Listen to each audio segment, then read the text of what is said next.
What you been doing? Absolutely nothing. Yeah, I don't much care. Good. Just as long as we're all in agreement.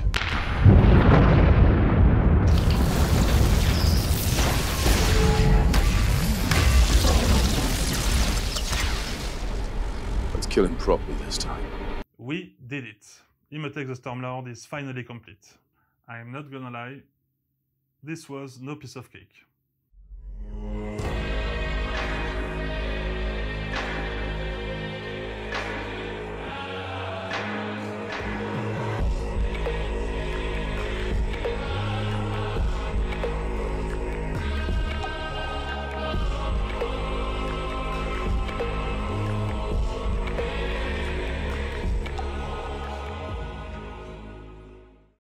Hello, my name is Hubert, and on this channel I share with you my journey on becoming a better painter after many years without touching a brush. Today we finish Imotekh the Stormlord for my Warhammer 40k Necron army and try to sum up what we learned. Also, this is really the first time I do lots of details with the airbrush. And boy, I was not ready. Trying to get the good paint dilution, right angle, pressure, water, double action trigger control, right humidity, bow down to Satan. Kitchen gun!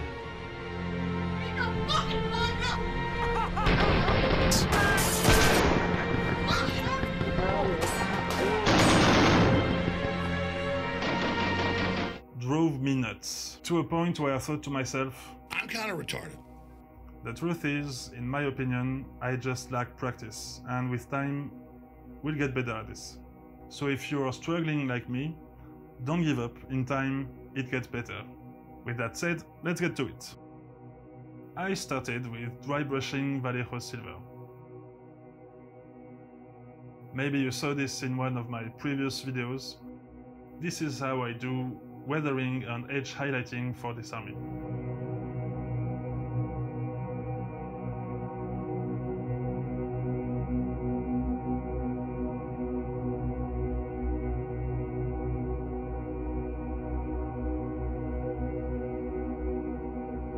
This time I don't go further for highlighting because I don't want to oversaturate this model with too many details. Now, time to glue the cape I painted in the previous episode.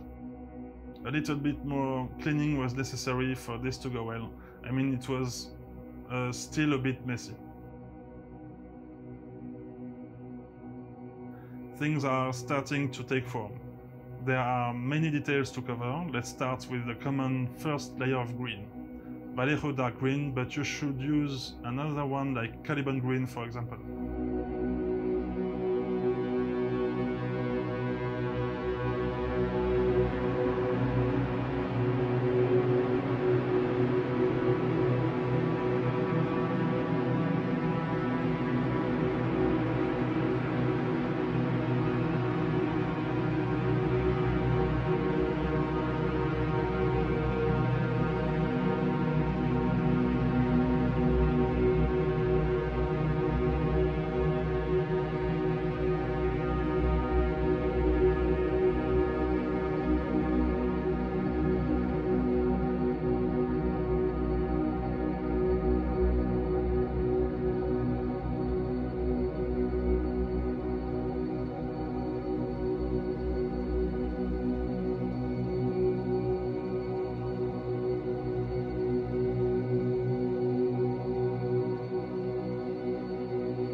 Exciting moment for me.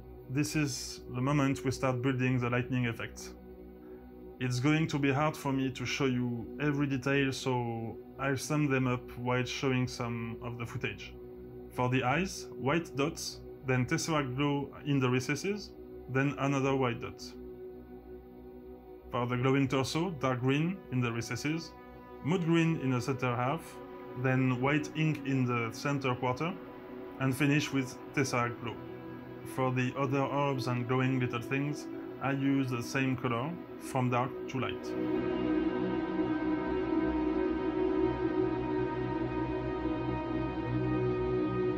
I want them to stay muted compared to the lightning and the blade. Again, the goal is to not saturate the model with details. For the plasma thing on his staff, I followed Juan Hidalgo tutorial. I'll put a link in the description for you.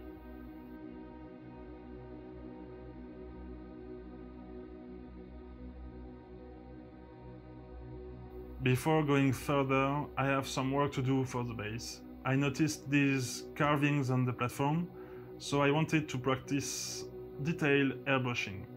Nice canvas for some glow effects.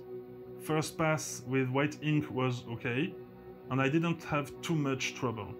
Except here and there some clogging, I was quite satisfied with the result.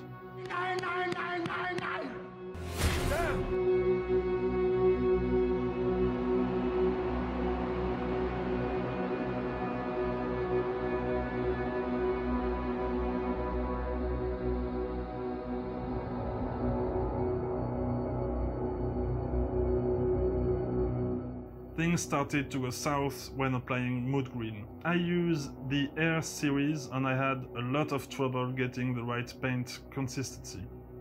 As you can see on my glove, painting these details resulted in a succession of going back and forth, testing, diluting more, declogging, masturbating, and praying.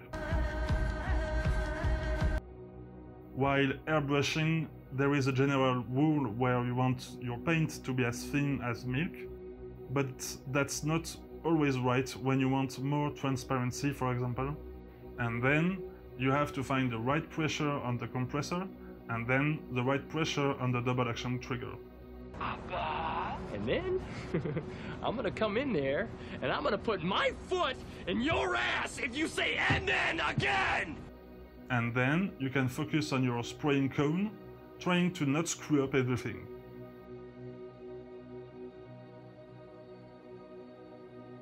I think it turned out okay, so I did the same on Imotekh himself.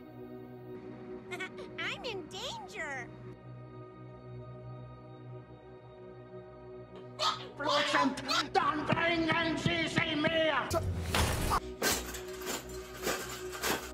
I condense everything in an epic montage.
I have to say, I haven't spent this much time with the airbrush on a model before. I think it helped me get more confident with the trigger and mixing and diluting my paints. I finished with a pass of diluting Tesseract Glow to blend everything together on the blade and lighting tendrils.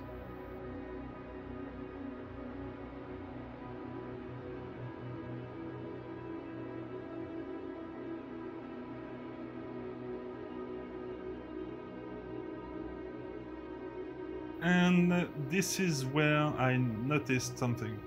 The cape and glow effects don't match. I'll correct this later, we have a few more things to do now. Time to finish the base in my Martian team and prepare Imotekh for his ascension.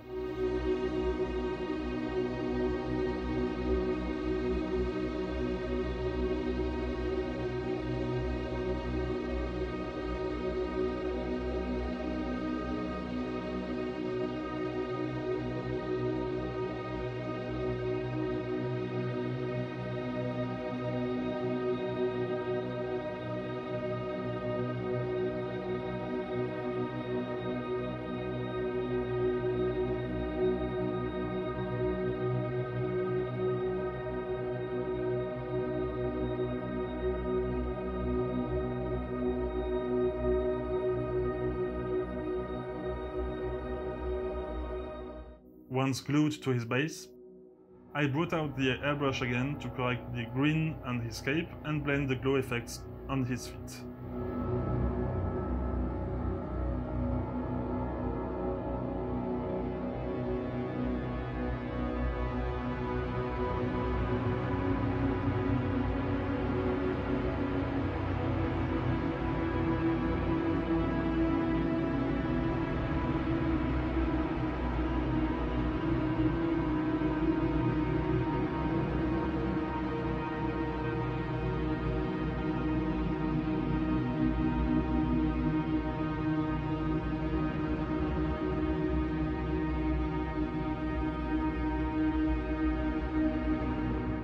Red pigment to finish the base, and we're ready for the last step, varnishing.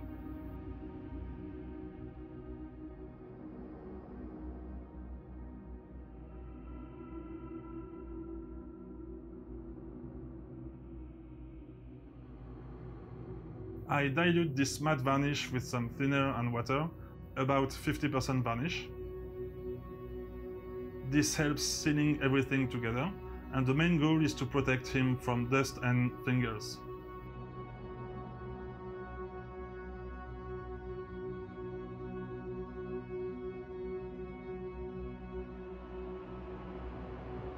Now let me show you my finished Imotekh the Stormlord. This was a great model to work with. I think I mainly learned a few more things about airbrushing, especially for smaller details. It's not perfect, far from it, still messy sometimes, but I'm proud of myself. I have so much room to improve and can't wait for more projects in the future where I'll be able to improve on myself.